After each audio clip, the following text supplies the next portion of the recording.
In the late 1950s, a young couple decided to go for a ride one Friday night. They both lied to their parents about where they were headed and who they were going with. If only they'd known what was out there, waiting in the dark forest that night. After an hour's drive, they eventually parked up in an area known as Lover's Lane. Apart from one building a few miles away, they were completely secluded amongst the trees, and that was why the spot was so popular amongst young lovers, if you didn't get lost trying to find it, of course. The police were known to patrol the area, especially in the summer months, but the couple weren't particularly worried about that, as it was only early March. After some time, the young man said that he needed to go to the bathroom. The woman said that she'd be scared in the car alone, but the man said there was nobody out in the woods apart from them. After a few minutes of arguing, the man said that if he'd just gone straight away then he'd have finished by now and it would all be over.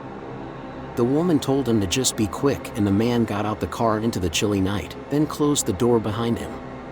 As she waited, the lady switched the radio on, just in time to hear an emergency broadcast. The newsreader said that a county-wide curfew was to take effect immediately. There was a little static, and the lady leaned in closer to the radio, adjusting the dial. She caught the next part all too well, which said that a notorious serial killer known as the Hookman had escaped from the Harley Brook Mental Hospital earlier that day, seriously injuring 2 orderlies and killing another in the process. He was called the Hookman because his right hand was missing, having been replaced with a solid steel hook, which served as a deadly weapon and had been used to full effect on the orderlies. The police were apparently out in force searching for this maniac, but the public were told to stay inside their homes, not to venture outside for any reason. The Harley Brook Hospital was only a few miles from where the car was parked. The lady looked out the windows, hoping her boyfriend was coming back to the car, but there was nothing, only wind and a labyrinth of trees. They were so far from home, and if the killer was out in the forest, she knew that she would make a prime target. Already, her eyes were playing tricks on her as she thought she could see things moving between the foliage, but her attention soon shifted as she heard a loud thump on the car roof. The lady screamed and grabbed the steering wheel, frantically looking around and shouting for her boyfriend. There was another loud thump on the roof and a muffled groan. Twice more, the thumping noise came and the woman turned on the ignition, but she could not leave without her boyfriend. Once the engine was running, there was no more thumping from above. Maybe the noise of the car had scared off whatever was causing it. She prayed it was just an animal. The woman waited a few minutes and then opened the driver's door, turning to look at the roof of the car. There, she saw what had been making the noise. A long piece of rope had been attached to a branch high above the car. On one end was a counterbalance weight, and on the other end was her boyfriend. The rope had been tied around his neck and he was suspended just above the car. The lady realized that the thumping would have been caused by her boyfriend's body being lowered up and down onto the roof in some kind of sick game, killing him in the process.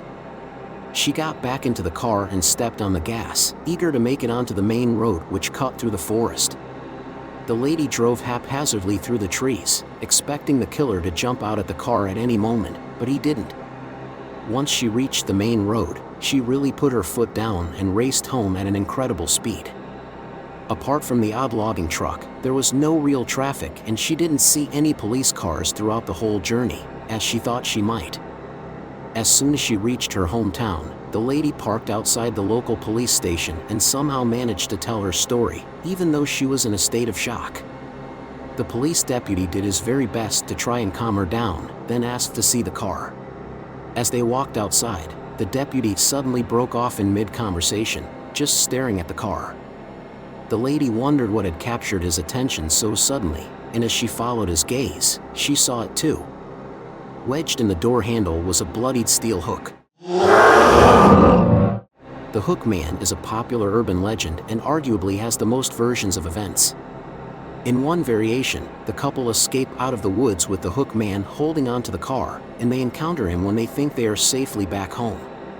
In another, the man leaves the car to urinate and the lady hears a banging, but she discovers that the noise is the Hookman thumping the boyfriend's severed head against the roof.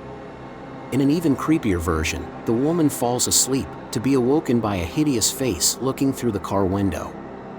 The woman is shocked but relieved as the car is locked, but the Hookman then holds up the boyfriend's head, and also the car keys. The Hookman legend began to circulate in America in the 1950s.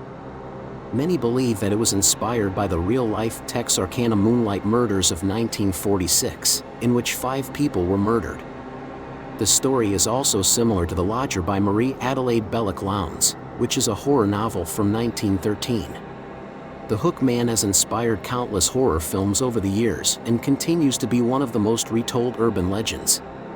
Which variation of the story have you heard? Let us know in the comments below, and don't forget to like and subscribe to the channel.